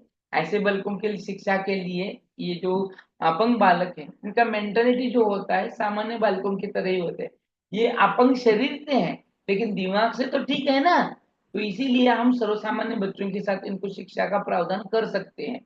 इनके शरीर के दोष जो है उसके अनुसार हमको वो इक्विपमेंट प्रदान करना है, जैसे कि बैठने के लिए व्हील चेयर हो, हाँ, या फिर बैठने के लिए सबसे आगे उसकी सोई करना है, अलग सा प्रावधान करना है, आने जाने में दिक्कत न हो बोलकर रैंप की सुविधा करना है। ये जो छोटी छोटी बातें हैं, ये छोटी छोटी बातें हमें प्रोवाइड करना बहुत जरूरी है। साथ ऐसे बच्चे क्या कर सकते हैं, ऐसे बच्चे ज्यादा पढ़ नहीं सकते या फिर ये बच्चों को स्वावलंबी बनाना बहुत जरूरी होता है। इसके लिए इन बच्चों को व्यवसायिक प्रशिक्षण देना, जिसको हम आईटीआई बोलते हैं, वैसे वाला एजुकेशन देना है कि ताकि बच्चों को बोझ न महसूस हो, क्योंकि अपंग बच्चा दूसरों पर बोझ न बने, बराबर है कि नहीं, वो दूसरे पर बोझ न बने, इसीलिए इन बच्चों को व्यावसायिक प्रशिक्षण देना बहुत जरूरी है, आईटी वाला शिक्षण, जिससे वो खुद का खुद काम कर कर, हाँ, वो अपना दिनचर्या कर सके। शारीरिक दोष का ध्यान रखना चाहिए हमें, हाँ? विकलांग बालकों को विकलांग अंगों के डॉक्टर के पास भेजना चाहिए ताकि विकलांग अंगों का ऑपरेशन द्वारा ठीक होने के अवसरों का वो लाभ ले सके। इनके लिए आर्टिफिशियल ऑर्गन्स जो होते हैं, जिसको हम कृत्रिम अंग बोलते हैं, जैसे अगर उसका पैर कटा हुआ है तो कटा हुआ पैर के आगे का पैर आर्टिफिशियल मिलता है, उसको प्रोवाइड करने की कोशिश हमें करना है। हमारे पहले उनके माता पिता को बताना है, फिर भी नहीं हो पा रहा है तो हमारे प्रिंसिपल को बताना है, हाँ, फिर हमारे समाज में कौन दानशूर व्यक्ति है क्या देखना है, या फिर कोई संस्था ऐसी है कि जो ऐसे अंधा अपंगों को मुफ्त में ऐसा कोई इक्विपमेंट दे रहा है। अगर इतनी सारी कुछ बातों को देखकर कुछ भी नहीं मिल रहा है तो हम अपने खुद के पैसे से भी उसको प्रोवाइड करके दे सकते हैं। और ये जो बच्चे होते हैं, ये विकलांग बालक, हाँ, अपनी त्रुटियों के बारे में दृष्टिकोण बदलने की शिक्षा देनी चाहिए। व्यू ऑफ अप्रोच, समाज की ओर, सभी की ओर, शिक्षा की ओर, हाँ, इनका व्यू ऑफ अप्रोच चेंज करना बहुत ही जरूरी होता है। संवेगात्मक समायोजन करना बहुत आवश्यक है। इनके मन में हीन भावना को दूर करना है और सबसे पहला उद्देश्य वही है, उनके मन में जो हीन भावना आती है उसको दूर करना है, और उसके लिए हमें शिक्षा का प्रावधान करना जरूरी है। समझ में आया? अपंग बालकों की शिक्षा किस तरह से देनी है, समझ में आया क्या? Yes sir. Yes sir. ओ सर, अभी आपको मुझे बताना है कि संपूर्ण हो या अर्ध अंध बालक हो, उसकी शिक्षा कैसे करना है? संपूर्ण हो या आधा हो, कम दिखता हो वाला, ऐसे बालकों की शिक्षा हमें कैसे प्रदान करनी है? श्रवण माध्यम के द्वारा सर. क्या बताए? श्रवण माध्यम के ज्यादातर उपयोग करना चाहिए सर। हाँ, नहीं सुनाई दिया, सॉरी। श्रवण माध्यम। श्रवण माध्यम सर। हाँ हाँ, श्रवण यानी सुनने पर उसको फोकस देना है, बराबर, ठीक है, वेरी नाइस। और बस इतना ही करना है।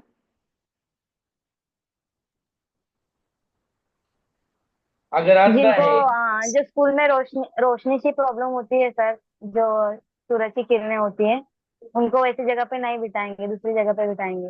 वेरी नाइस, इसका ख्याल रखेंगे सर। Very nice. प्रखर वाली रोशनी से हम उसको दूर रखेंगे, वेरी नाइस। उसको हम आगे बिठाएंगे उसकी दृष्टि दोष के हिसाब से। अगर दूर दृष्टि का है तो नजदीक बिठाएंगे, नजदीक की दृष्टि है तो दूर बिठाएंगे, है कि नहीं?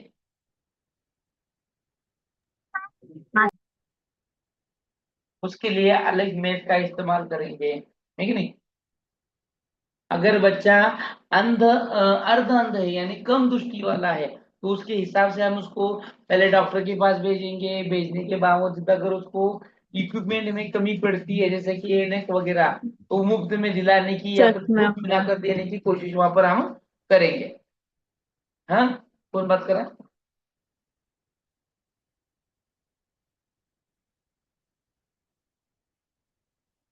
हमारे स्कूल में सर ऐसे। उसको चेकअप करके चश्मे का इस्तेमाल करने के लिए कहेंगे। हाँ, वेरी नाइस, बराबर है। अगर वो खुद नहीं करता है तो हम फिर बाद में हम लास्ट में हम खुद उसको डॉक्टर के पास लेके जाएंगे, खुद कराएंगे, बराबर है।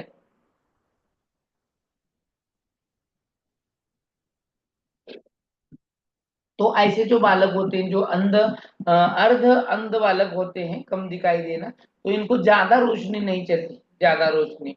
हाँ, और उचित रोशनी का यानी कम भी नहीं और ज्यादा भी नहीं। हाँ, क्या कभी कभी कैसा होता है हमारे स्कूल में अंधेरा ज्यादा होता है क्लास में, और क्लास में अंधेरा ज्यादा होने के बावजूद जो ब्लैक बोर्ड पे लिखा है वो समझ में नहीं आता। इसीलिए लाइटिंग सुविधा जो होनी है वो प्रॉपरली क्लास में होना जरूरी है। सिर्फ लाइट की नहीं तो हवा की भी जरूरी है। हवा और रोशनी इनकी क्या होना है, उचित बंदोबस्त करना है। हाँ, शिक्षा व्यवस्था में अगर किसी को ब्रेल लिपि की जरूरत है तो उसका भी हमें प्रावधान करना है। हाँ, जो श्यामपट जिसको हम ब्लैक बोर्ड बोलते हैं उसको श्यामपट कहा जाता है हिंदी में, वो स्पष्ट दिखने वाला हो। अभी वो श्यामपट नहीं है, ग्रीन पट है। साथ ही साथ हम अभी डिजिटलाइजेशन में जा रहे हैं, तो उसी तरह के जो इक्विपमेंट है उनको ठीक से दिखना की तरह से अरेंजमेंट करना है। लास्ट की बेंच तक सभी बच्चों को दिखना चाहिए, ऐसे उसको उसकी अरेंजमेंट होनी चाहिए। पूर्ण हो या अपूर्ण ब्लाइंड बच्चा हो, हाँ, उनको पुस्तकी ज्ञान की अपेक्षा किसी एक्टिविटी में हस्त कार्य पर का प्रशिक्षण मिलना बहुत ही जरूरी होता है, तो जिससे वो करके सीखेगा, हाँ, देखकर सीखेगा। अब है पूर्ण बहिरा है या अपूर्ण बहिरा बच्चा है, इनकी शिक्षा। हाँ, अगर बहरे हैं तो बहरे बच्चों को क्या करना है, ऊंचा बोलो। जैसे कि आप क्या कर रहे हैं, बच्चों को श्रुत लेखन करा रहे हैं। क्या करा रहे हैं? श्रुत लेखन करा रहे हैं। ट्रूथ लेखन कराते वक्त बच्चे आइडेंटिफाई होते हैं कि नहीं होते? बहिरा बच्चा आइडेंटिफाई होता है कि नहीं होता है?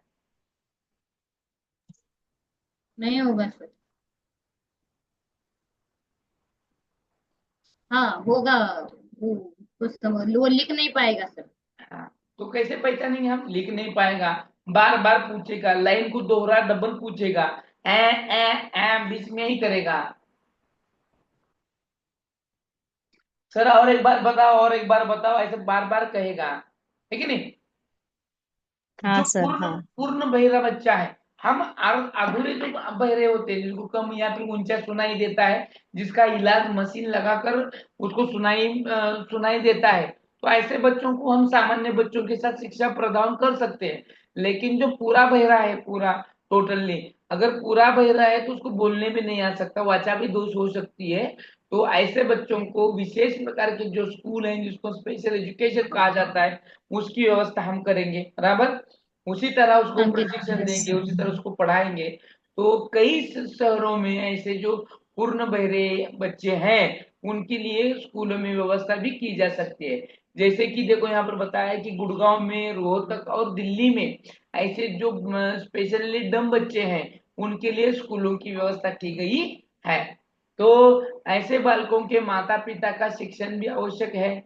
ऐसे एक स्कूल है जो अमेरिका के लॉस एंजल में जॉन ट्रेसी की निदानशाला है, जो डाक द्वारा ऐसा प्रशिक्षण देती है, जिसको हम पोस्ट एजुकेशन कहते हैं। पोस्टल एजुकेशन, जो पोस्ट के द्वारा लेटर से हम पढ़ते हैं, मटेरियल घर में आता है और हम फिर उसका प्रति उत्तर हम क्या करते हैं, पोस्ट से ही भेजते हैं। उसको पोस्टल एजुकेशन भी कहा जाता है।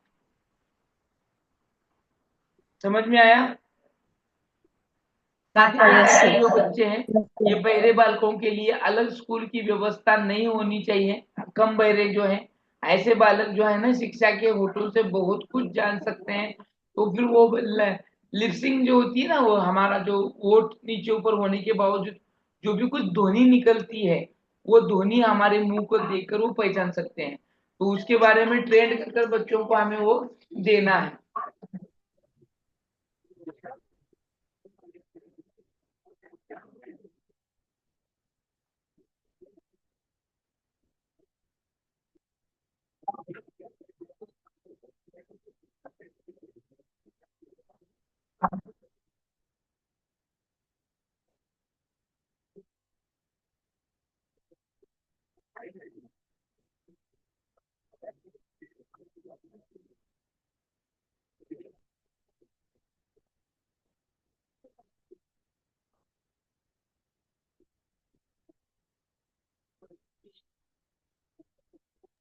तो ये पूर्ण बहरे जो बालक होते हैं, ये पूर्ण बहरे बालकों की जो व्यवस्था है, वो हमारे ऐसे स्पेशल स्कूलों में न करते हुए हमारे स्कूल में करनी है। जो अपूर्ण बहरे हैं, पूर्ण बहरे हैं, उनके लिए स्पेशल एजुकेशन होता है, क्योंकि उनकी स्पीच थेरेपी उनको दी जाती है। और ये जो बच्चे होते हैं बहरे, उनको वो होठों की हलचल जो होती है, नीचे ऊपर होते हैं, उससे वो बच्चे बहुत कुछ पढ़ पाते हैं, समझ पाते हैं। लेकिन ऐसे जो बालक होते हैं, जो शिक्षकों में एक अच्छा संबंध प्रस्थापित होना बहुत जरूरी होता है, जिसको हम एडजस्टमेंट बोलते हैं, और वो एडजस्टमेंट करना जरूरी है। और ये जो हमारा टीचर है, वो टीचर हर एक बच्चे को वैयक्तिक ध्यान देना बहुत जरूरी है। इंडिविजुअल बच्चों पर ध्यान देना वहां पर जरूरी है। समझ में आया? Yes sir. फिर है हकलाने वाला बच्चा या दोषपूर्ण वाणी वाले जो बालक है, उनकी शिक्षा कैसे करानी है। हाँ, ये जो बच्चे होते हैं ना, इनमें कॉन्फिडेंस नहीं होता है। देखो, सबसे बता क्यों हकलाता है? हकलाने की वजह से बच्चे, बाकी के बच्चे यहाँ पर क्या होते हैं, हंसी मजाक उड़ाते हैं, बराबर है। वो बच्चे तक कॉन्फिडेंस खो बैठते हैं। हकलाता है हाँ यानी सर, यस। तो बातें करना, हाँ, किसी स्पेशली वर्ड का वो सही तरह से उच्चारण न करना। तो वैसे उच्चारण करने के बाद बाकी के बच्चे वहां पर उसका हंसी मजाक उड़ाते हैं, तो बच्चा ये कॉन्फिडेंस खो बैठता है। तो ऐसे बच्चों को सबसे पहले सहानुभूति व्यवहार होना चाहिए। एक as a teacher, as a student हम उसको सहानुभूतिपूर्ण व्यवहार देंगे। गलत आदत जो है उस पर नियंत्रण करने की कोशिश करेंगे, क्योंकि ये जो हकलाने वाले या फिर दोषीपूर्ण वाले बच्चे होते हैं, तो बात करते वक्त कंधे उड़ाना या फिर किसी तरह की विशिष्ट हलचल करना। हाँ, कुछ बच्चे बातें करते चुपचाप यूं ही हंसते हैं, उसको कोई वजह भी नहीं होता, हंसना ही होता है। कुछ बच्चे अपना कंधा ऐसे उठाते हैं। कोई बच्चे बोलते वक्त अपनी जो आंखों के ऊपर जो पापनी है, उसको ऐसे मिचकाना, ऐसे ही करते हैं। गलत गलत उनकी आदत होती है, तो उन आदतों को कम करने का काम हमें करना है। शल्य क्रिया यानी ऑपरेशन करने के बाद अगर ऐसे दोषपूर्ण जो दोष है, उसको हम कभी कभी कम कर सकते हैं, तो वो भी हम कर सकते हैं। शल्य चिकित्सक यानी जो ऑपरेशन है, सर्जन सर्जन की ओर से उसका ऑपरेशन भी होना जरूरी है। विशेष शब्दों का उच्चार बार बार कराया जाना चाहिए। यानी वो अगर उच्चारण क का ठीक से नहीं कर पाता है, तो उसका स्पीच थेरेपी बोलते हैं उसको, वो करा के लेनी है। जैसे कि वही शब्द का उच्चारण बार बार करा के लेना।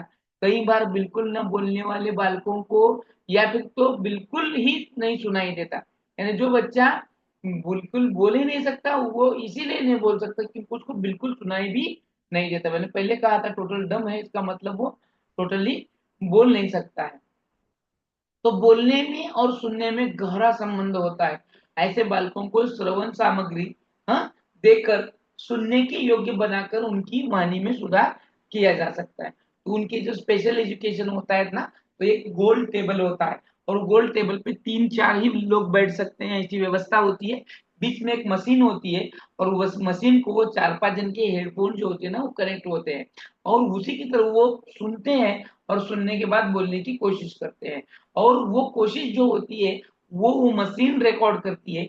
अगर वो सही बोल रहे हैं तो करेक्ट बोलता है, अगर रॉन्ग बोलते हैं तो ट्राई अगेन करके उसको फिर से ट्राई करने का मौका देती है, जिससे बच्चों का जो कुछ स्पीच है वो सुधारने का मौका वहां पर देता है। तो ये हुआ हकलानी या फिर दोषपूर्ण वाणी वाले बालकों की शिक्षा। अब है शारीरिक रूप से निर्बल बालकों की शिक्षा। जो शरीर से निर्बल है, जो ठीक से शारीरिक रूप से अच्छा नहीं है, उनकी शिक्षा का क्या करेंगे? तो इनका कोई शारीरिक दोष नहीं होता। ऐसे बालकों को कोई रोग या इनमें कई शारीरिक दोष तो नहीं होता, परंतु इनका स्वास्थ्य इतना सुदृढ़ भी नहीं होता। इन्हें सर आवाज स्वास्थ्य का विशेष ध्यान रखना बहुत जरूरी होता है और उसी तरह से इनकी शारीरिक हेल्थ जो है उसको ध्यान देना बहुत ही आवाज महत्वपूर्ण नहीं है। आ रही सर सही।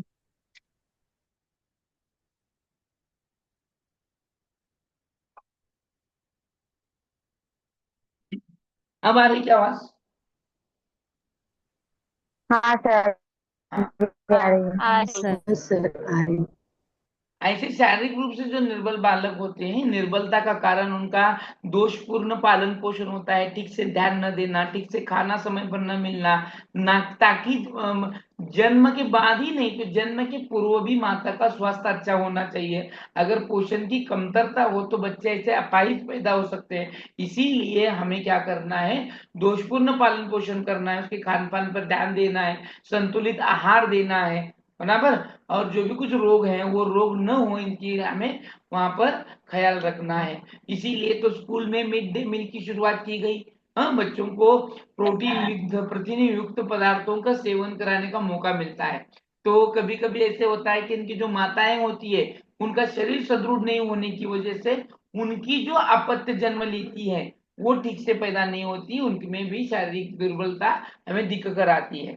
तो ऐसे बालकों की शिक्षा के लिए डॉक्टरी परीक्षण और मनोवैज्ञानिक ढंग से शिक्षण विधियों की व्यवस्था होनी चाहिए।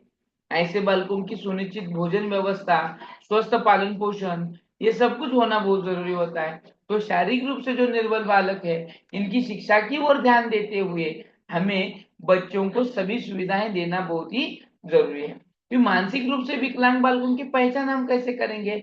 मानसिक रूप से विकलांग बालक बहुत ही बेहतरीन होते हैं। आप सभी लोग, कोई सोलापुर से होगा, कोई महाराष्ट्र के किसी कोने कोने से है, कोई मुंबई से है, कोई पुणे से है। तो आप अगर रास्ते से घूमते हैं, चौक से जाते हैं, स्कूल जाते हैं, मार्केट जाते हैं, तो आपके आजू बाजू में बहुत सारे ऐसे लोग देखने मिलते हैं जो मेंटली डिस्टर्ब होते हैं। तो ऐसे बच्चे, ऐसे लोग खुद ही अपने आप से बातें करते हैं, हवाओं में हाथ कर कर वो बोलने की कोशिश करते हैं, जैसे कि मैं मंत्री हूं ऐसे बोल के ही बोलेंगे। अगर 2-4 लोग इकट्ठा ठहरे हैं तो उनके पार जाकर कुछ ना कुछ भाषण झाड़ेंगे, करते हैं कि नहीं? जिसको हम मेंटली पागल है क्या हम इसके लिए बहुत ही एक आसान शब्द का इस्तेमाल करते हैं, वो है पागल है क्या, पागल है, पागल है, पागल है। तो ये वाला पागल होता है क्योंकि उनके मेंटल रूप से वो ठीक से नहीं होते हैं। तो ऐसे बालक होते हैं तो इनकी कम बुद्धि होती है, इनकी मानसिक कमजोरियां होती हैं और इनको डायरेक्शन देने के बाद ही वो समझ पाते हैं, कभी कभी समझ भी नहीं पाते। वो सीधा डायरेक्शन उनको समझ में नहीं आता, उनको जिस तरह से समझता है उस तरह से हमें उसको समझाना पड़ता है, डायरेक्शन कर देना पड़ती है। तो ये मानसिक रूप से पिछड़ेपन जो होता है, ये मंद बुद्धि के बालक, उनका उन बालकों से है कि किसी भी शारीरिक तथा मानसिक रोग के कारण मंद बुद्धि का प्रदर्शन करता है, मेंटली है। मंद बुद्धि, जड़ बुद्धि, जिसका आयु 75 से लेकर 90 तक होता है, किसी भी कार्य करने में वो असमर्थ होते हैं, लिखना, बैठना, उठना, खुद का कार्य करना, उसमें असमर्थ होते हैं।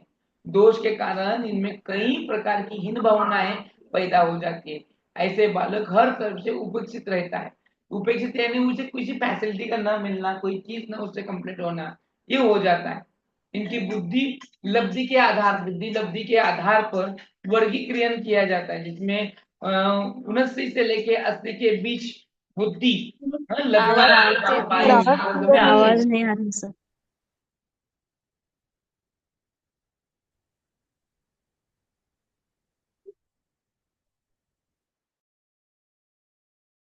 नहीं सर, आवाज नहीं आ रही। आता येऊन राहिली का? 3 बाल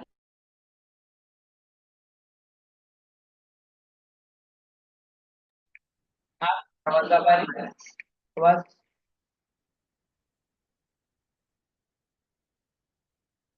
मेरी आवाज आप तक आ रही क्या अभी?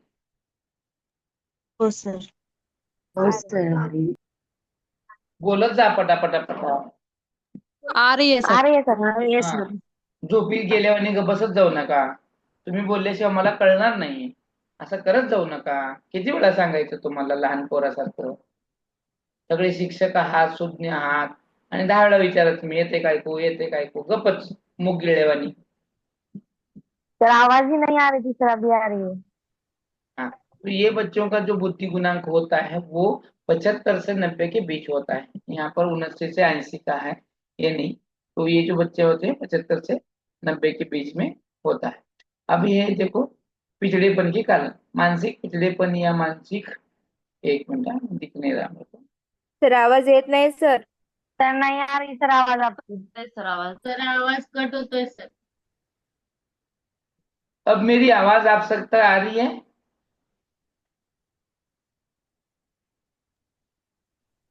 आ रही क्या आवाज अब?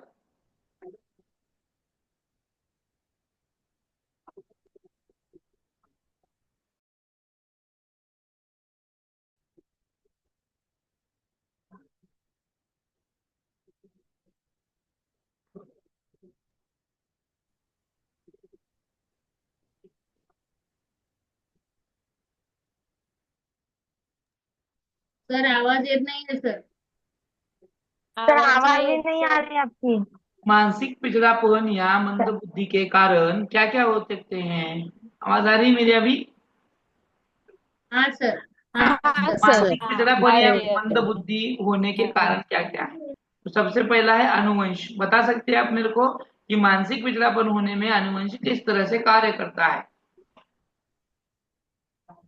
चलो अगर बताओ. हमारे माता घर में पिता कम कोई बुद्धि वाले हो तो उनकी संतान भी कम बुद्धि वाली होती है सर। वाह, वेरी नाइस, वेरी नाइस. हाँ, और अगर घर में कोई पीछे विकलांग होते हैं ना सर, हम्म जो बहरे होते हैं, एक अंधे होते हैं। हम्म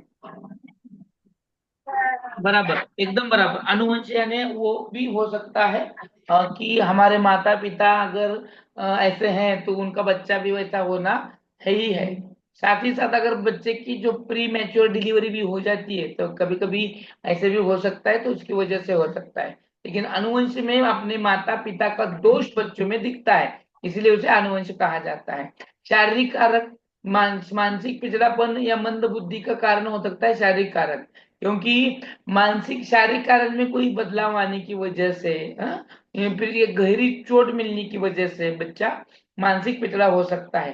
यानी ब्रेन को चोट पहुंचने की वजह से, हानि पहुंचने की वजह से बच्चा मंदबुद्धि का हो सकता है. साथ ही साथ यहाँ पर मैंने कहा कि प्री मैच्योर डिलीवरी में भी बच्चे को ऐसा होने की आशंका बहुत ज्यादा हो सकती है. संवेदात्मक कारण, भावनाओं पर कंट्रोल न करना. अपने जितने भी संवेद हैं जिसको हम भावनाएं कहते हैं, उन पर बच्चों का कंट्रोल नहीं रहता है, तो उस वजह से भी ये बच्चे मानसिकता और बुद्धि में मंद बुद्धि होने के कारण हो सकते हैं. और समाजशास्त्रीय कारण यानी सोशोलॉजिकल कारण भी हैं जिसकी वजह से बच्चा मानसिक पिछड़ापन हो सकता है. समाज में मिलने वाली कुछ जो ट्रीटमेंट है, जैसे कि अभी कोई बच्चा हकलाता है तो वो हकलाने के बाद बाकी के बच्चे हंसना, उन पे ये करना, तो उस वजह से बच्चों पर क्या हो सकता है, गहरा असर पड़ सकता है. इसीलिए ये उसके कारण है.